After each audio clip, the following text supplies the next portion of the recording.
Bienvenidos, nos encontramos una vez más acá en el canal de YouTube del Ministerio de Integración de la Iglesia Puerta del Cielo. Queremos recordarte que nos estamos reuniendo los días martes a las 19 horas a través de la plataforma Jitsi. Así que si querés sumarte, te invitamos a que nos escribas a través de nuestras redes sociales que te las dejamos en pantalla. Y si querés estar al tanto de todos los videos que vamos a estar subiendo, te recomendamos que te suscribas a este canal de YouTube haciendo clic en el botoncito rojo que aparece por acá abajo que dice suscribirse. Ahora sí, vamos con el tema de hoy.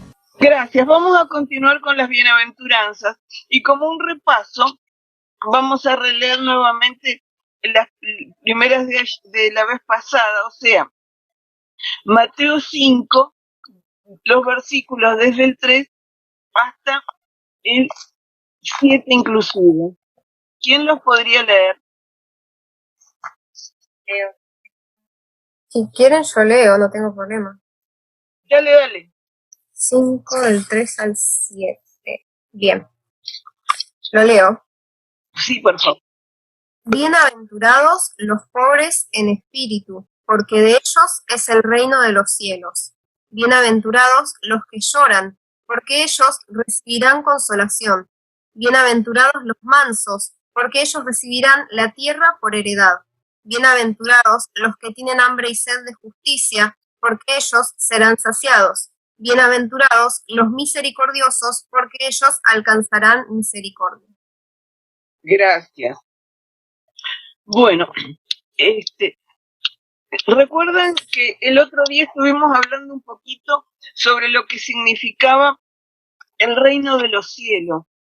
¿Y qué fue lo que dijimos? ¿Es un territorio el reino de los cielos o de qué se trata? Hablamos del reino de Dios. Claro. ¿Y qué significaría reino de Dios? ¿Es como Inglaterra, un territorio? Yo lo entiendo como que es un espacio, está en todas partes. Yo no lo entiendo como no como es algo definido, un lugar definido, sino que es lo encontrado. Claro. Como un reino espiritual era. Claro, que no lo Sí, un reino espiritual. materializado tampoco. Claro, y además, ¿qué es lo característico? Lo que significa es donde Dios manda, donde Dios gobierna. No se refiere a la geografía, a lugares, sino al hecho de que Dios reina en los lugares donde Él está mandando, gobernando. Recordemos, Dios gobierna en todas partes, pero recordemos que como vimos en Génesis 3, hicimos la referencia, en Génesis 3, el hombre y la mujer, cuando decidieron prestarle oídos a Satanás y escucharlo y empezaron a hacer lo que él decía, le dieron entrada a este mundo que era totalmente gobernado por Dios. Y esa autoridad que Dios les había dado a los seres humanos como si fueran sus representantes, la tomó Satanás. Por eso también la Biblia habla y dice que es el rey de este siglo, quiere decir de este mundo, Satanás. Tiene razón, porque tiene autoridad el Dios de este siglo, tiene autoridad que Dios ha permitido que la tenga hasta un determinado momento, que va a ser cuando el Señor venga. Entonces, cuando Jesús vino y empieza a predicar y dice, el reino de los cielos se ha acercado, que lo podemos traducir, el gobierno de Dios se ha acercado a este lugar, es a este lugar donde hasta ahora tenía tanto dominio Satanás, el infierno.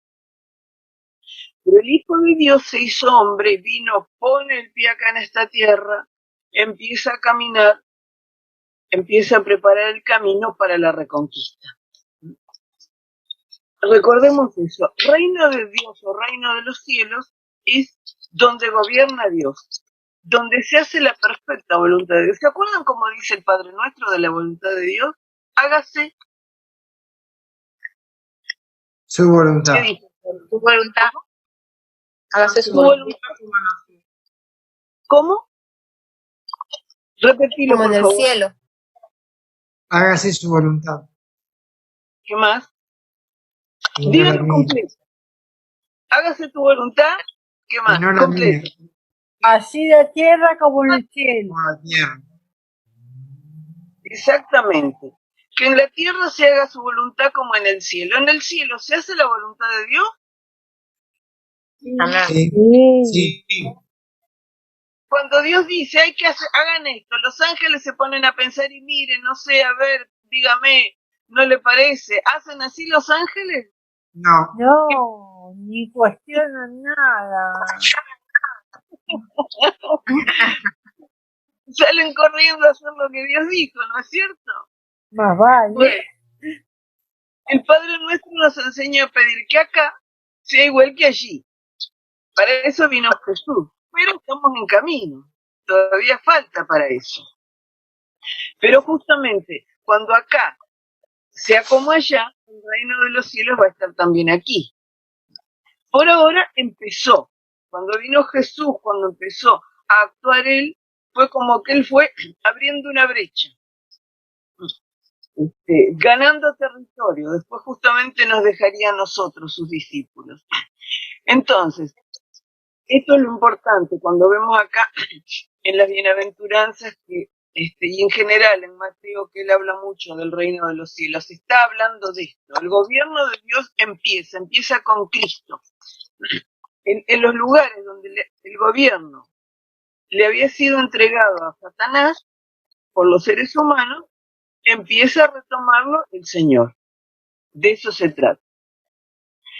También es muy interesante, yo seguí explorando estos días todos estos pasajes, y realmente que este tema de las bienaventuranzas es inagotable. Nosotros lo que vamos a ver es realmente una primera aproximación, que es lo que podemos hacer. Pero los animo a que ustedes sigan viéndolas más adelante. A medida que conozcan más la Biblia, vuelvan aquí. Porque estas bienaventuranzas son como un puente entre el Antiguo Testamento y el Nuevo Testamento. Nosotros no vamos a entrar en detalles porque justamente tendríamos que estar yendo a muchos versículos que los marearían en la forma en que nosotros tenemos que ver esto aquí. Sería para otro tipo de estudio más detenido. Pero versículos que nos llevarían continuamente al Antiguo Testamento, Jesús les habla aquí a las personas que lo escuchan, lo que esas personas conocían era el Antiguo Testamento, era la Biblia de ellos. sí. Entonces, permanentemente les está hablando en palabras y con figuras que ellos conocían, que estaban en esa Biblia que ellos tenían, el Antiguo Testamento. Y por el otro lado, nosotros que tenemos también el Nuevo Testamento, que no existía en esa época, lo vemos como que varias de las cosas que él va diciendo son desarrolladas después por la obra y las enseñanzas de Cristo y los apóstoles, y es lo que tenemos en el Nuevo Testamento. Por eso digo que vemos como un puente. Acá donde nos dice, bienaventurados los pobres en espíritu, porque de ellos es el reino de los cielos. ¿Qué habíamos dicho? ¿Qué clase de pobreza es esta? La pobreza espiritual. Claro. ¿Está diciendo que son bienaventurados o felices las personas a las que les falta el dinero, que no tienen para comer, que están padeciendo? ¿Dice algo de eso? No, No, No. carente Y eso, de que claro, somos de Dios. claro. Y es importante que no nos equivoquemos, porque esto muchas veces se manipuló. Y durante siglos en algunos países, ramas del cristianismo que interpretaban mal esto le decían a la gente pobre. Ellos estaban del lado de los ricos y le decían a los pobres, no se preocupen, Dios los ama porque son pobres, pero después en el cielo, en la otra vida van a tener la recompensa. No es esa la forma en lo que quiere decir esto. Dios a los pobres que les falta todo lo necesario los ama y se conduele, y ellos son pobres por el pecado humano, no el pecado de ellos, el pecado de la raza humana que ha creado este mundo tan desparejo. Pero no son esos los pobres que son bienaventurados, son, como ustedes decían, los pobres en espíritu. Leía un autor muy interesante que nos decía cómo están entrelazadas la primera y segunda bienaventuranza. La segunda es bienaventurados los que lloran porque recibirán consolación. Y estos autores, son tres en realidad, decían lo siguiente: los pobres en espíritu, por un lado, como que al decir pobre en espíritu es el que se da cuenta que es pobre en espíritu, que tiene esa necesidad de Dios. Y los que lloran son los que no solamente se dan cuenta de eso, sino que les duele, es la parte emocional. Nosotros vemos, por ejemplo, en el profeta Isaías, que él tiene una visión, que lo ve al Señor, y se siente terrible, dice, ¡ay de mí! Muerto soy, ¿no? Porque sentía que él, un hombre pecador, había visto a Dios y que no iba a poder seguir vivo. Algo como esto es a lo que se refiere aquí. Es decir, esa sensación, imagínense ustedes si nosotros lo viéramos a Dios, a Jesús en su majestad como está ahora, porque estamos acostumbrados a verlo como un hombre. Pero ustedes leen, después con tiempo, leen el primer capítulo de Apocalipsis, donde se le aparece tal como está ahora glorificado. Y Juan, que había sido su amigo, uno de sus amigos más queridos, cayó como muerto cuando lo vio.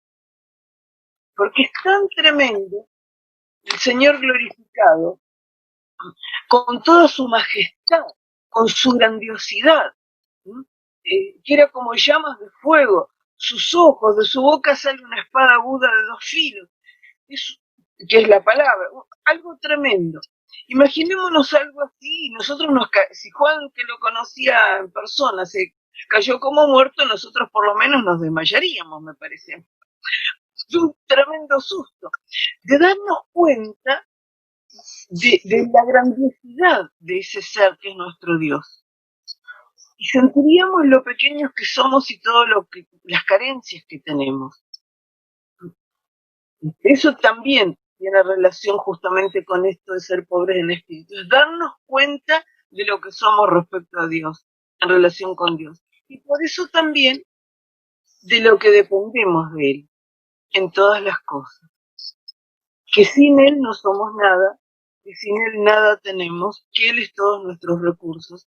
Y es una bendición que lo sea Él, en vez de que sean, por ejemplo, seres humanos, ¿verdad? Que son limitados como nosotros, ¿no es así? ¿Qué les parece? Y sí. ¿Verdad? Mejor depender de Él.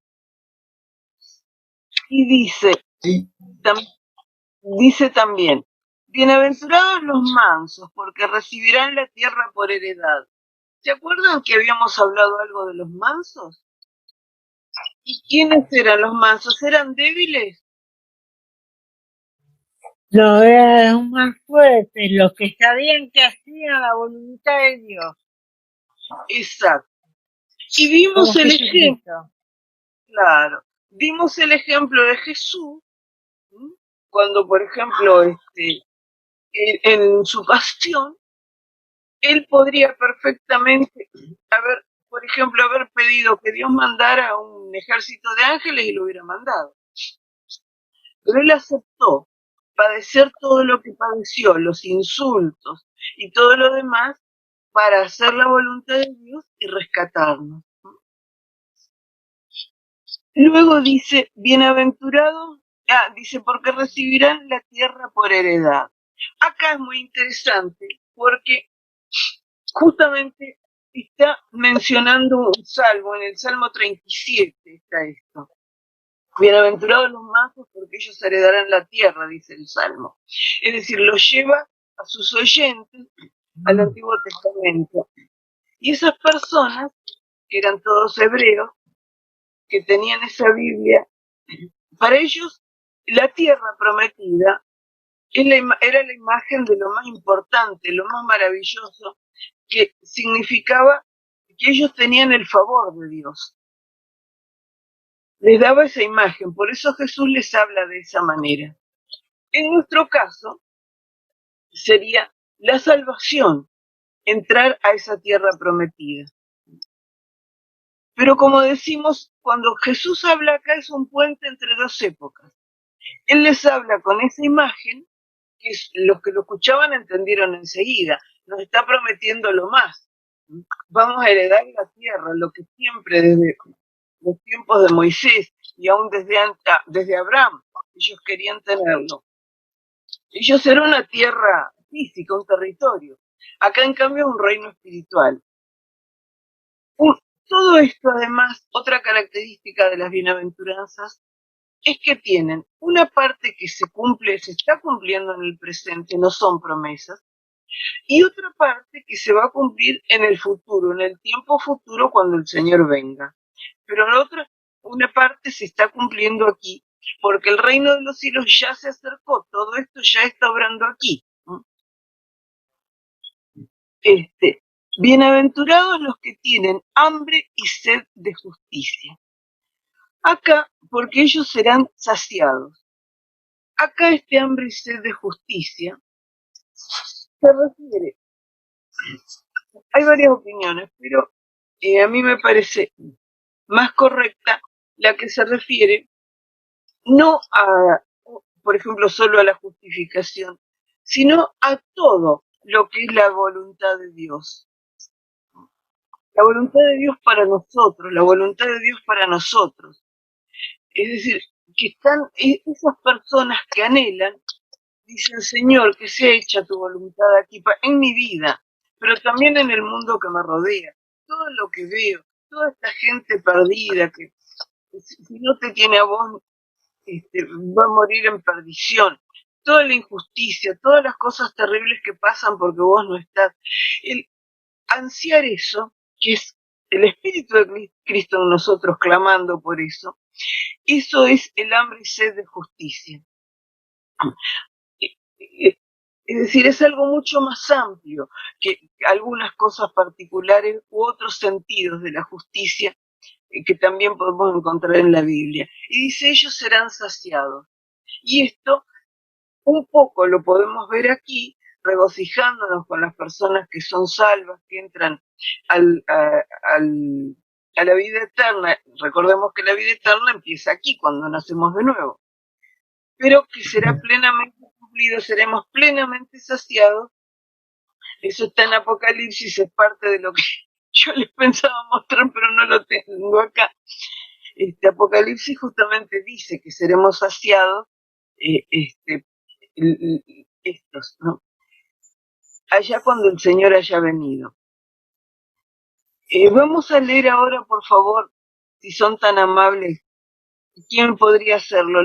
Los versículos del 8 al 12. Yo leo si quiere, María. ¿Cómo no, bueno. hermana? Empiezo, ¿eh? Sí. Bienaventurados los de limpio corazón, porque ellos verán a Dios. Bienaventurados los pacificadores, porque ellos serán llamados hijos de Dios. Bienaventurados los que padecen persecución por causa de la justicia, porque de ellos es el reino de los cielos.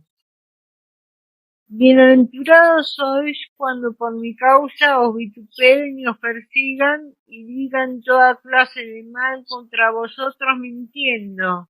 Gozaos y alegraos, porque vuestro galardón es grande en los cielos, porque así persiguieron a los profetas que fueron antes de vosotros.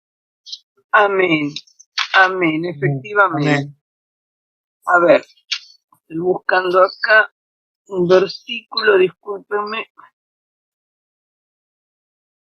Tenemos entonces, dice, sí, faltaban los misericordiosos, es verdad. El tema de los misericordiosos, misericordia es cuando nuestro corazón se conmueve, que se mueve de amor, hasta nos duele. La palabra del original hasta habla de las entrañas, de las tripas, cuando uno se le estruja en las tripas de dolor por ver el sufrimiento del otro. A esto el Señor lo va a desarrollar mucho más. Ustedes seguramente se acordarán de algunas parábolas. ¿Se acuerdan, por ejemplo, de los dos deudores? ¿Y se acuerda de los dos deudores? ¿Podría comentarnos algo? Creo que ese que había un hombre que le debía a Dios, no a Dios, a un superior, no sé, un rey o lo que fuera. Ajá. Y le rogó y le suplicó que le perdonara la deuda por un tiempo. Y después que fue perdonado, se encontró con otro que le debía a él. Entonces lo apuró, lo golpeó, lo presionó para exigirle que le pague la deuda. Y entonces Dios, cuando vio eso, lo castigó. No me acuerdo cómo lo castigó. Claro. Pero ¿qué le dijo? ¿Que él cómo tendría que haber actuado? Con misericordia, igual que el Padre con él. Ahí Sí. cuando Jesús le dice al que mucho se le perdona, mucho ama, ¿no? Claro. Es ahí, en la parábola. Y ahí vamos al tema también, porque justamente nosotros para poder tener esta misericordia, primero tenemos que haber recibido la del Señor.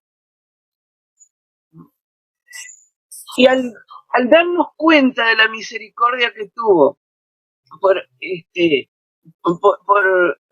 los pecadores que éramos, nosotros podemos tener misericordia de otros. Recordemos que algo que también dijimos el otro día es que todo este tipo de actitudes no las puede tener la persona que no nació, el inconverso, el que no nació de nuevo.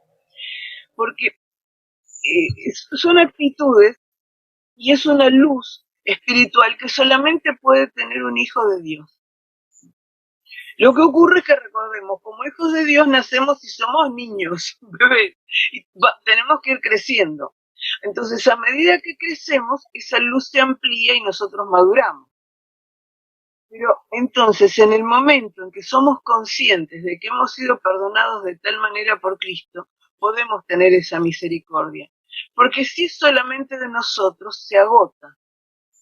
Recuerdo a veces un caso, bueno, que siempre me pareció tan triste, de unas personas, unos hermanos que realmente a mí me bendijeron tanto y aprendí tanto.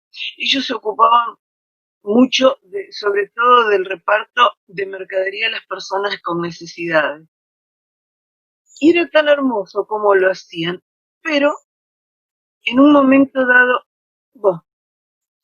fue una situación que se apartaron en gran manera. Una cosa que pude darme cuenta después con tristeza, era que en realidad era como algo que él en particular, que era esto. De chico había pasado mucha necesidad. Entonces lo que estaba haciendo era desde su propia naturaleza, su compasión humana. Recuerden que siempre decimos, el Espíritu obra en nosotros, tenemos nosotros que dejarlo que Él nos transforme. Es como que tenemos que dejar achicarnos nosotros cada vez más para que crezca Cristo. Y él, bueno, siguió actuando en su fuerza. ¿Y qué ocurre? Todo el que está trabajando en la obra sabe que pasan muchas dificultades y muchas ingratitudes y muchas cosas así, y él no las pudo tolerar, porque estaba actuando en su fuerza. Y yo hasta el día de hoy lo siento tanto, era muchas veces por ellos, porque me habían bendecido y lamenté que hubieran tenido ese dolor que los apartó. Entonces es peligroso actuar en nuestras propias fuerzas, porque cuando viene la dificultad, el enemigo va a tomar ventaja de eso. Tenemos que ir como dejándonos tallar.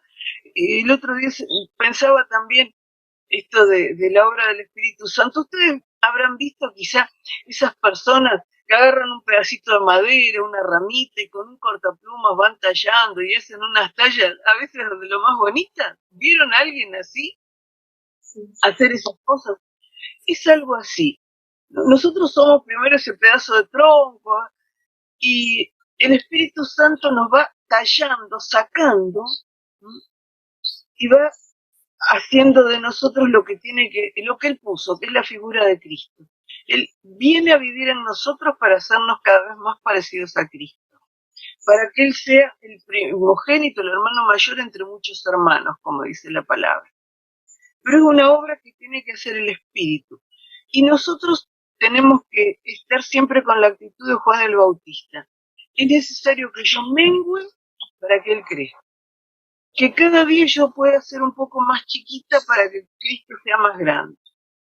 Y eso es dejarlo hacer. Yo no puedo hacer nada, pero se lo puedo impedir.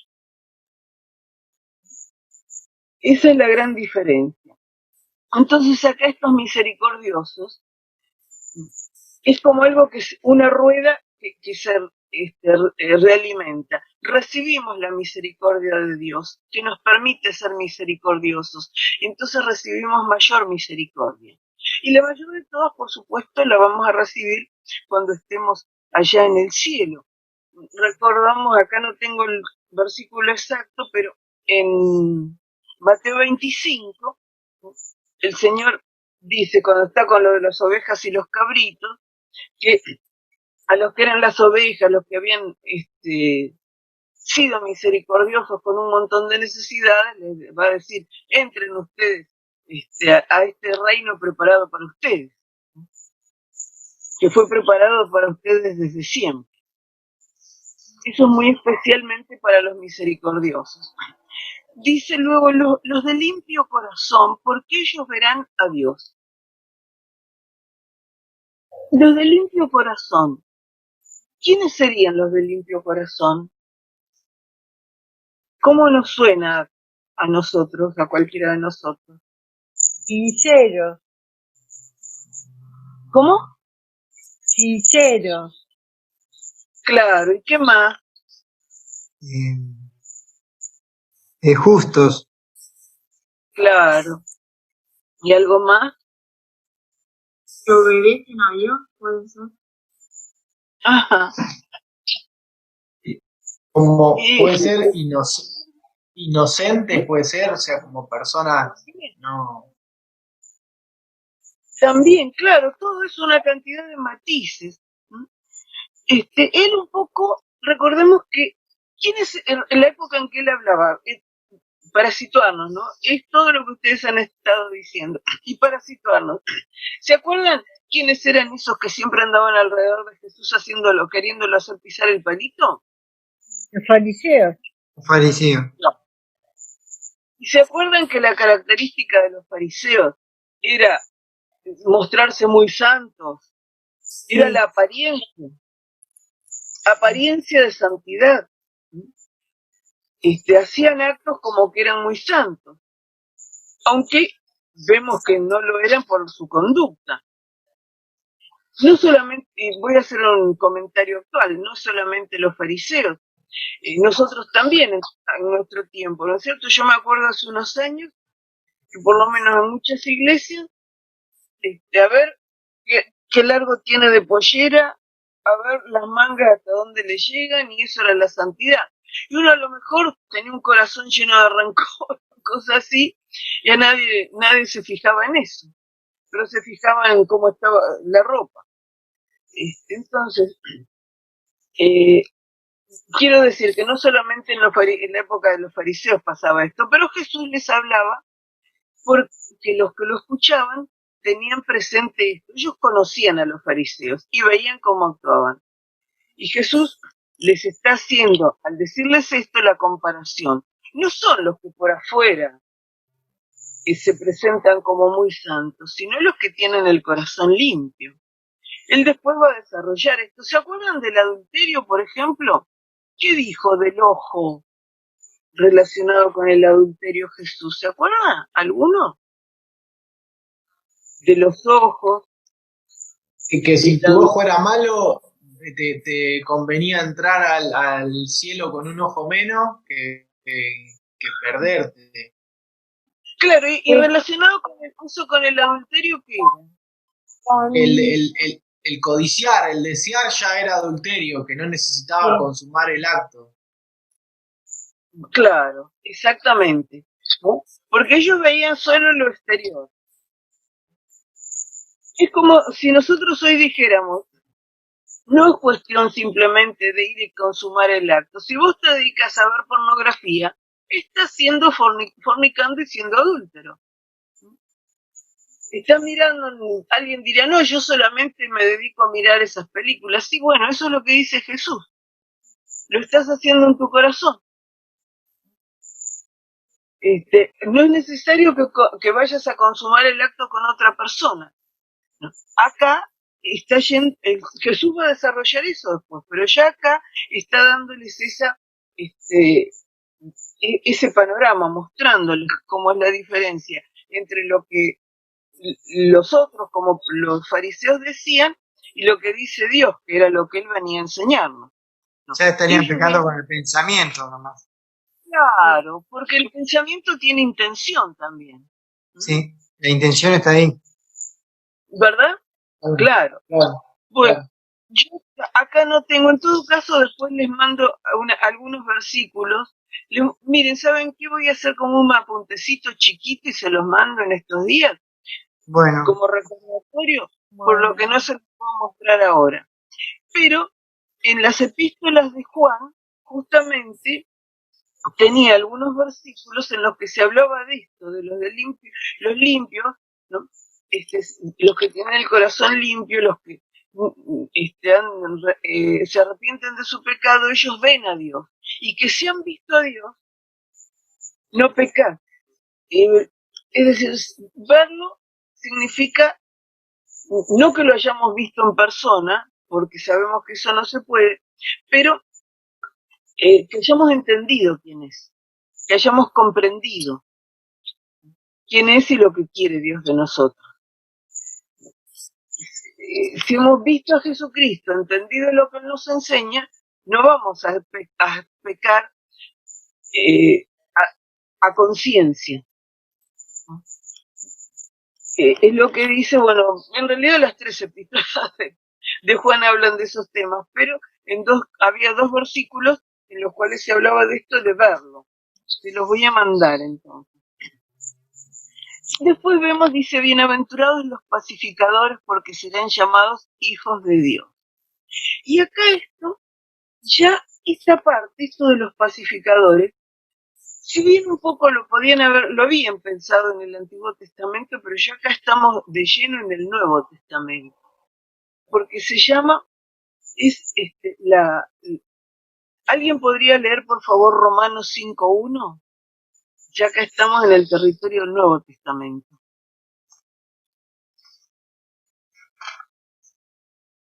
¿5:1? Romanos 5.1, por favor. Dice, justificados, pues, por la fe, tenemos paz para con Dios por medio de nuestro Señor Jesucristo. Amén. Es decir, tenemos paz con Dios. En primer lugar, así como para tener la misericordia, ser misericordiosos, primero teníamos que recibir la misericordia. Acá también, paz. Y yo les voy a leer, acá tengo, esta es la Biblia Reina Valera 1995, que es una Biblia de estudio, y tiene una parte que es un diccionario. Y miren qué interesante que nos explica el concepto de paz, porque si vamos al diccionario castellano, nos dice que cuando no hay guerra o cosas así. Pero miren lo que es la paz, dice así. Por lo general, paz traduce la palabra hebrea shalom, cuyo sentido en el uso bíblico es tan amplio que en ninguna otra lengua puede expresarse con un solo término.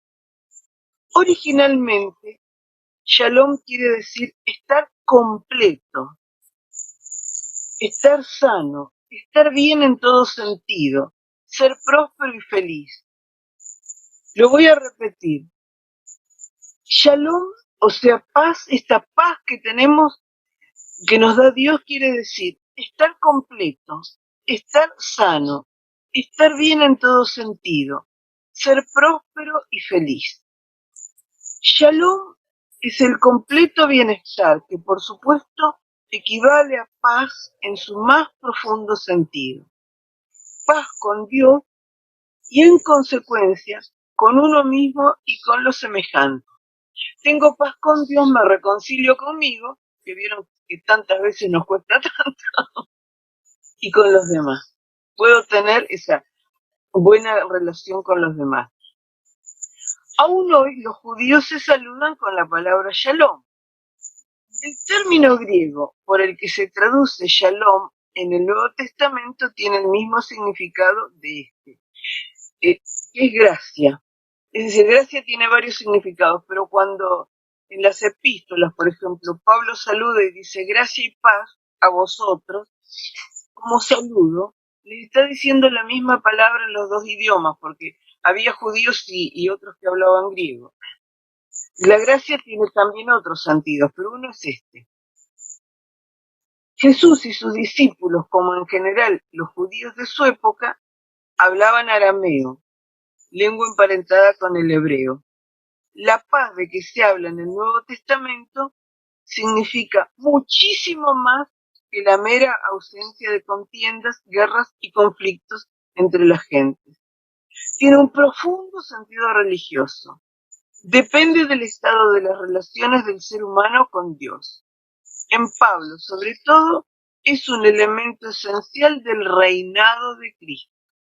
Volvemos acá, el reinado de Cristo es el reinado de Dios y del cielo. Volvemos aquí a nuestro tema fundamental. Esta paz es un elemento fundamental de esto que estamos viendo, que es el reinado de Dios. Bienaventurados los pacificadores, nosotros recibimos esa paz. Esa paz es reconciliarnos. Y después somos enviados. Cuando nosotros vamos y le predicamos a la gente, ¿qué es lo que estamos diciéndoles en relación con esto que estamos hablando? Cuando alguien que no conoce al Señor, que es un pecador, le hablamos de Jesús, le predicamos el Evangelio. ¿Qué relación tiene esto con nuestra paz? Muchas veces usamos la palabra de que Jesús puede traer paz a tu vida. Claro, pero a lo mejor no lo entiende todo lo que debiera hacer, ¿no es cierto? Tendríamos después que llevarlo más. El tema es que nosotros estamos tratando de llevarlo a lo de Romanos 5.1. Claro. Que se reconcilien con Dios. Y eso va a ser tener paz con Dios. Y por eso dice también una de las epístolas, una de las de Corintios, que somos embajadores de Cristo. Cristo nos manda a ver a la gente y a decirle, miren, ustedes en este momento están enemistados con Dios, se tienen que reconciliar con Él, porque eso los va a bendecir. Ahí va, el Señor va a renovar sus vidas. Y en eso estamos actuando como pacificadores, dando lo que nosotros recibimos de Cristo. Y dice que seremos llamados hijos de Dios. ¿Cómo se nos llama a nosotros cuando nos convertimos? Cuando recibimos Hijo de Dios. hijos de Dios, claro. Ya somos hijos de Dios. Todo el mundo, como creen algunos, es hijo de Dios, todos los seres humanos. No. No. En los inconversos, ¿qué son de Dios? Criatura. Claro, son criaturas de Dios. Pero los hijos somos nosotros cuando recibimos a Cristo y nacemos de nuevo. Y somos adoptados por el Señor. ¿No? Entonces somos ya llamados hijos de Dios. Eso en nuestra vida se cumple ya. Por supuesto, va a tener un cumplimiento más glorioso cuando estemos con Él en el cielo, en la segunda venida. Nosotros los pacificadores, los embajadores, por supuesto que también seremos pacificadores en otros aspectos. Por ejemplo, la Biblia dice que tenemos que llevarnos en lo que de nosotros dependa, estar en paz con todos, y eso también es cierto. Pero el sentido fundamental es que nosotros que recibimos la paz, no nos quedemos con ella, se la llevemos a otros. Porque Jesús murió por todos. Y nosotros somos los encargados de llevar ese mensaje a la gente que no lo conoce. Es tan fundamental. Bienaventurados los que padecen persecución por causa de la justicia, porque de ellos es el reino de los cielos. Acá la justicia también se refiere, se fijan que acá vuelve a decir reino de los cielos igual que en la primera bienaventuranza, ¿no es cierto? Qué interesante. ¿Jesús fue perseguido? Sí, ¿Los apóstoles fueron perseguidos? sí, Sí, Hoy en día, por ejemplo, en Asia y en África, ¿los cristianos son perseguidos? sí. sí. Y más cerca, ¿saben dónde? En México, en gran manera y muchos lugares. Por causa de la justicia. Causa de la justicia se refiere, tal como habíamos hablado antes de justicia, se refiere a la obra entera de Dios. Justamente, los que vamos como hijos de Dios llevando el mensaje de Dios, llevando la presencia del reino de Dios a distintos lugares, podemos padecer. Jesús dijo que seríamos perseguidos. A lo mejor algunas veces no nos pasa, pero Jesús dijo varias veces a sus seguidores que iban a ser perseguidos por causa de él, de su mensaje. Incluso él dijo, yo no vine a traer la paz sino la espada. Porque claro, imaginémonos, cuando hay una persona que está obrando mal, y nosotros le hablamos con amor y demás, pero tratando de guiarla a que reconozca su pecado. ¿Le va a gustar? Muchas veces no le va a gustar nada. ¿Tal cual? No, no le va a gustar nada. Claro, preferiría que le digamos, sí, todo está bien, mirá, Dios perdona todo.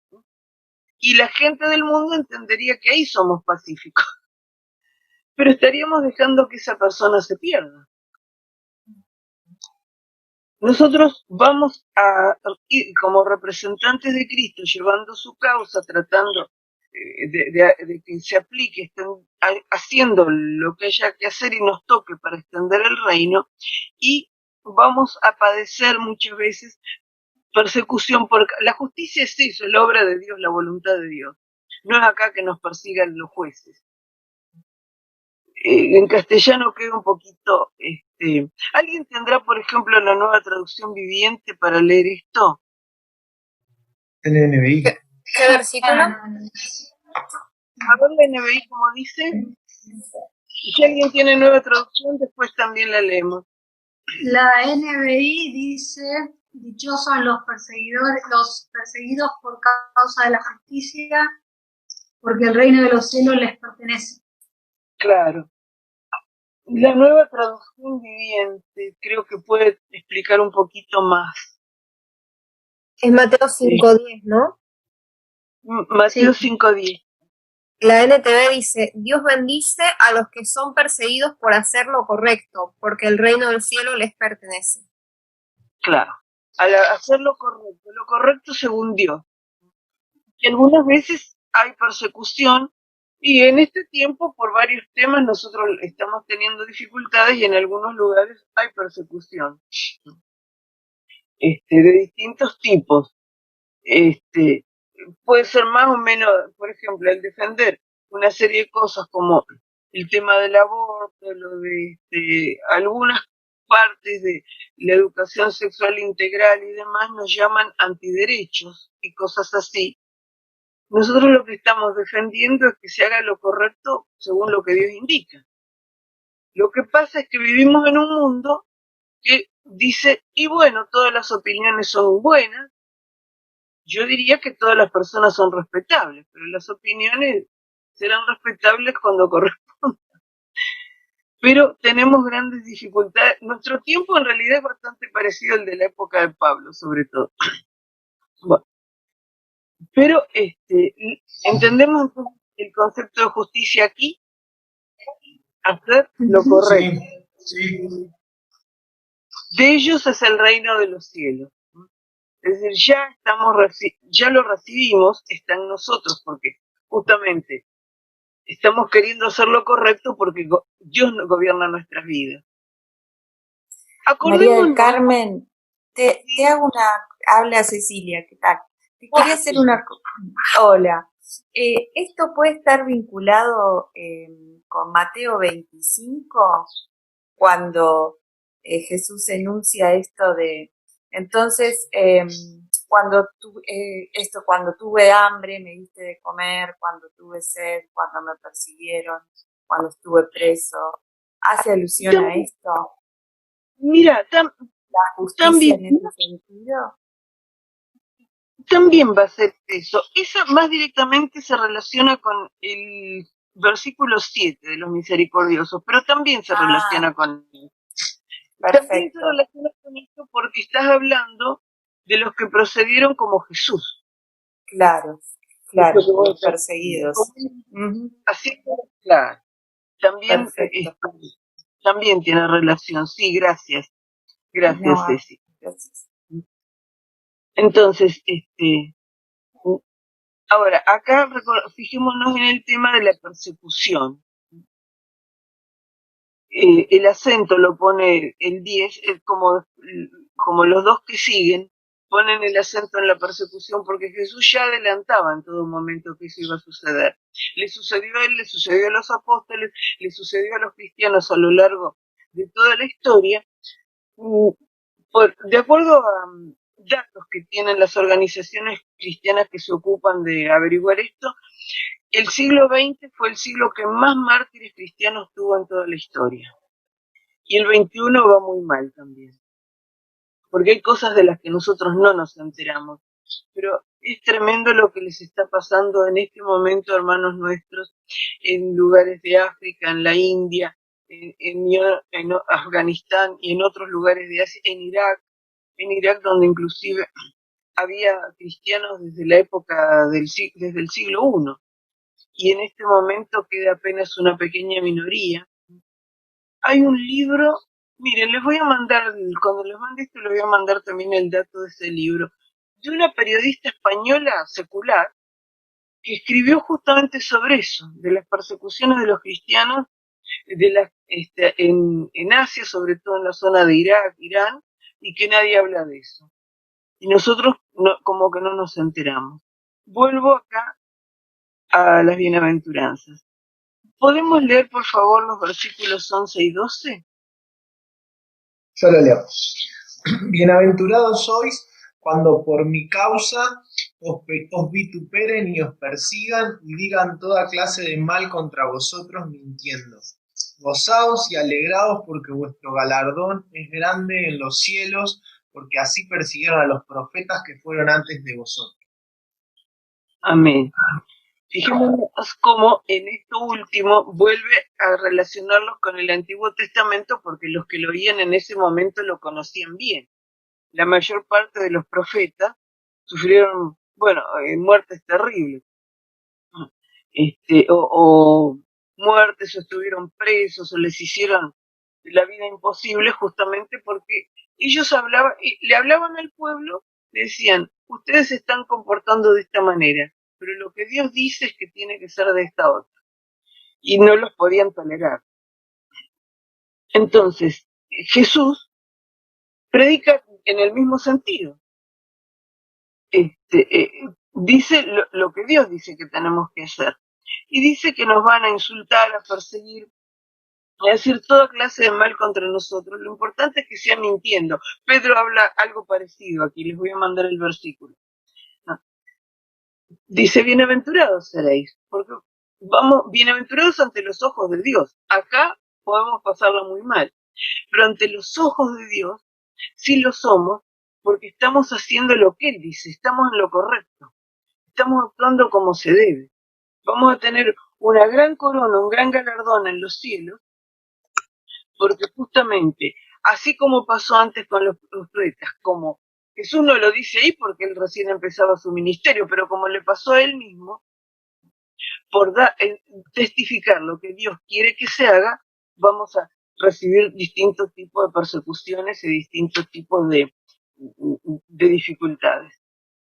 Pero que cuando eso suceda, si nosotros hemos obrado bien, cumpliendo lo que Él nos mandó a hacer, vamos a tener gran recompensa en los cielos. Esto habla, por ejemplo, va a haber algunos, esto es de escatología, en el fin del mundo va a haber dos juicios. Uno, para los pecadores, que va a ser de condenación, pero en otro, los creyentes, va a ser por las recompensas. Entonces algunos tendrán grandes coronas y otros, como vemos, como Judas y demás, en la carta de Judas, y otros que serán salvos como por fuego, es decir, no van a tener ninguna recompensa, pero van a ser salvos.